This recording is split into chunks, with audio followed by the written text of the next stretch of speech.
मेरा जन्म एक बहुत बड़े शहर दिल्ली में हुआ था।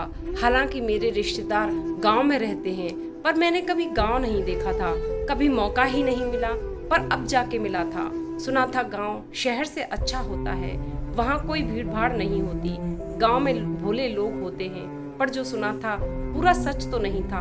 हाँ, फिर भी बहुत कुछ वैसा ही था जैसा मैंने सोचा था। इसी बीच मेरी मुलाकात राहुल से हुई, जो बहुत सीधा साधा, कभी किसी से बात करते तो देखा ही नहीं था। हमेशा भीड़ में भी रहकर अकेला रहता था। मैं अक्सर उसे देखकर सोचा करती थी कि ये ऐसा क्यों है। मेरी कई बार इच्छा होती थी कि जाके उसके दिल का हाल पूछूं कि वो ऐसा क्यों है। अजीब सा आकर्षण था उसमें, जो ना चाहते हुए भी मुझे उसके बारे में सोचने पर मजबूर कर देता था। शायद वो मुझे अच्छा लगने लगा था। मैं उससे दोस्ती करना चाहती थी, पर क्या कहती, क्यों करना चाहती हूँ मैं उससे दोस्ती? इसका जवाब तो अभी मेरे पास भी नहीं था। बस दोस्ती करनी थी। एक दिन हिम्मत करके मैं उसके पास गई और पूछ ही डाला कि वह किसी से बात क्यों नहीं करता, क्या कारण है उसके अकेले रहने का। तब उसने बताया कि मेरी एक दोस्त थी जिसका नाम ज्योति था। साथ खेलना, साथ खाना और चांद की रोशनी में बहुत देर तक उससे बातें करना, ये सब मुझे पसंद था। और उसे भी, उसका मुझे छोटी छोटी बातों पर चिढ़ाना सब याद आता है मुझे। मैं प्यार करता था ज्योति से। मैंने पूछा अब कहाँ है वो?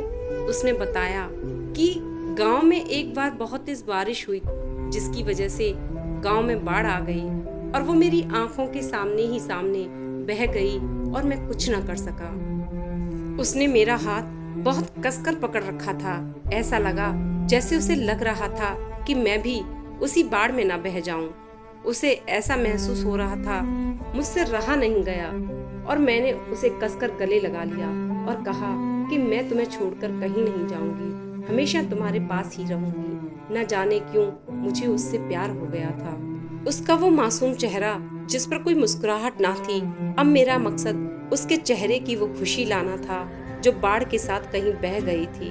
मैं उससे रोज मिलती, उसके साथ समय बिताती, हर वो काम करती जिससे उसे खुशी मिलती। पर एक दिन मेरे चाचा जी ने मुझे उसके साथ देख लिया और मेरे पापा को सारी बातें बता दी। अगले दिन मेरे पापा मुझे लेने दिल्ली से गांव आ गए। मैंने पापा से बहुत मना किया कि मुझे नहीं जाना। मैंने कहा कि मैं प्यार करती हूँ राहुल से, पर उन्होंने मेरी एक ना सुनी और मुझे अपने साथ दिल्ली ले गए। मुझे जाते देख उसका चेहरा ऐसा लग रहा था मानो कि वो मुझसे कह रहा हो कि तुम भी मुझे ज्योति की तरह छोड़कर जा रही हो। फर्क सिर्फ इतना है कि वो बाढ़ में बह गई और तुम जज्बातों में। और अब जब कभी तुम लौट कर आओगी तो मैं तुम्हें कभी नहीं मिलूंगा। 10 साल हो गए उन बातों को। उसने सच ही कहा था कि जब कभी तुम लौट कर आओगी तो मैं तुम्हें कभी नहीं मिलूंगा। मैं जब उसके बारे में सोचती हूँ तो मेरी आंखों में नमी आ जाती है। बस इतनी सी थी ये कहानी।